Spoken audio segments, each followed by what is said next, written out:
mindset, a daily dose of practical wit and wisdom with a professional educator and trainer, Amazon best-selling author, United States Marine, television and radio host, Paul G. Markle. Each episode will focus on positive and productive ways to strengthen your mindset and help you improve your relationships, career goals, and overall well-being. Please welcome your host, Paul G. Markle.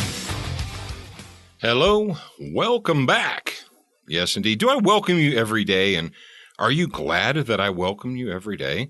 Or is me welcoming you every single day, every single episode, has that become redundant? Oh. Today's episode topic is repetition and redundancy. When I was a child, I remember my father scolding me for being redundant. He said, "You're being redundant." But let's examine both of those concepts when it comes to education and learning and expanding our brains. Repetition. How do we learn to do things well?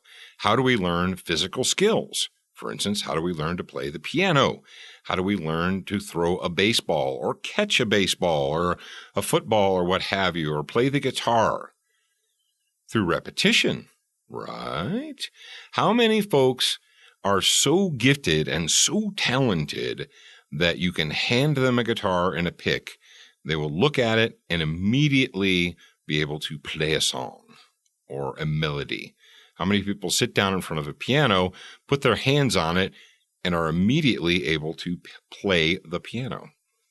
You say, well, obviously, just about no one. I mean, there may be, in history, a couple of crazy prodigies who are listening to music and they just sit down and immediately take to it. He said, but the rest of us, what do we have to do?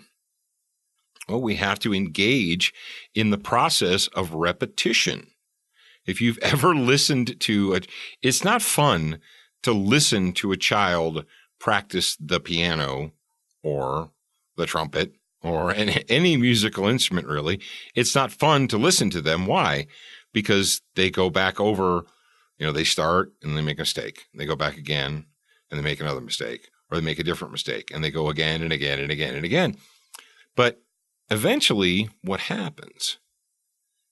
If they're dedicated, eventually their fingers learn to go where their brain needs them to be, right? The brain knows what to do, but it has to convince the fingers to do it. That's repetition. Repetition and redundancy, both of those are used as pejoratives, or they can be used in a negative connotation. If we're talking about, I don't like that blank because it's just a bunch of repetition.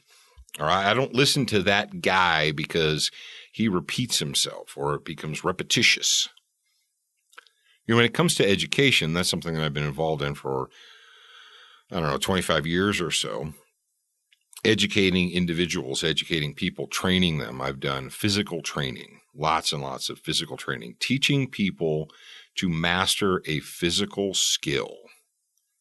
And I know how to do it, and I can teach you how to do it. As a matter of fact, I can sit down with you, and over a period of a couple of hours, I can show and demonstrate and explain to you everything that you need to perform a certain skill. But just because I explained it, just because I demonstrated it, just because I broke it down step by step, doesn't mean that in a period of 2 hours, you're going to have mastered that skill. You probably won't have.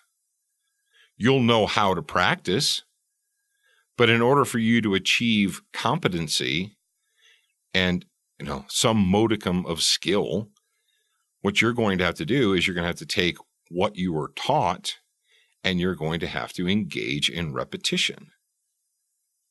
So repetition isn't necessarily a negative thing.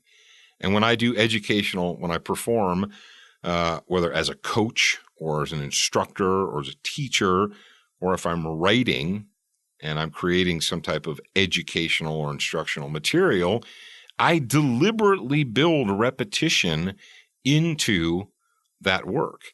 And the reason I do it is because it has to be reinforced.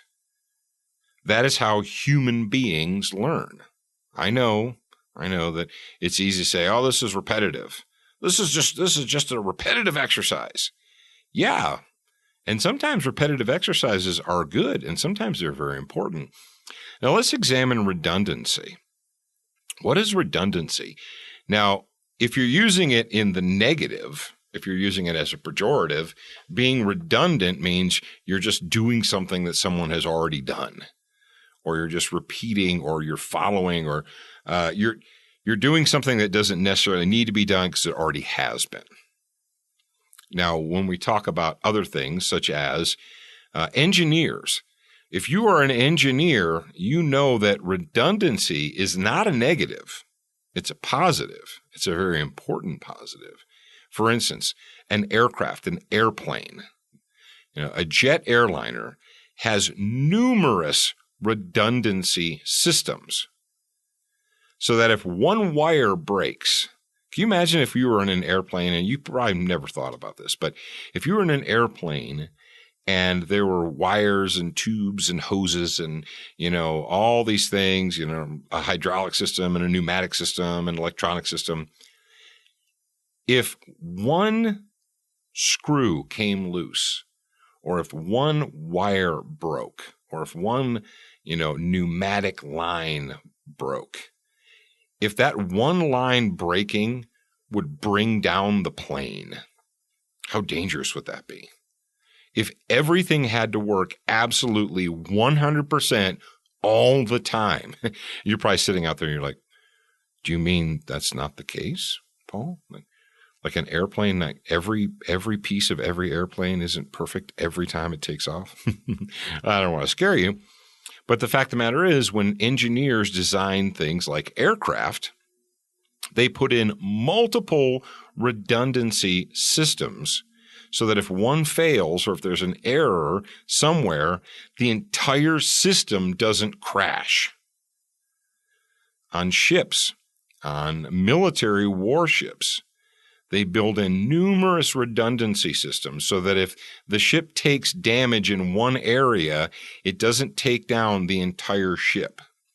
If the bridge is hit, I was actually stationed on board an aircraft carrier for 2 years as part of the Marine detachment, and I learned a lot in 2 years. And one of the things that I learned is they had this thing up on that building-like thing on the flight deck. If you guys all know what an aircraft carrier looks like, right? It's got a big flat top, and then it has this building scooted over to the side, right? And that's where they steer the ship, and that's where the captain is, and that's where lots of stuff happens, right? It's like a control tower.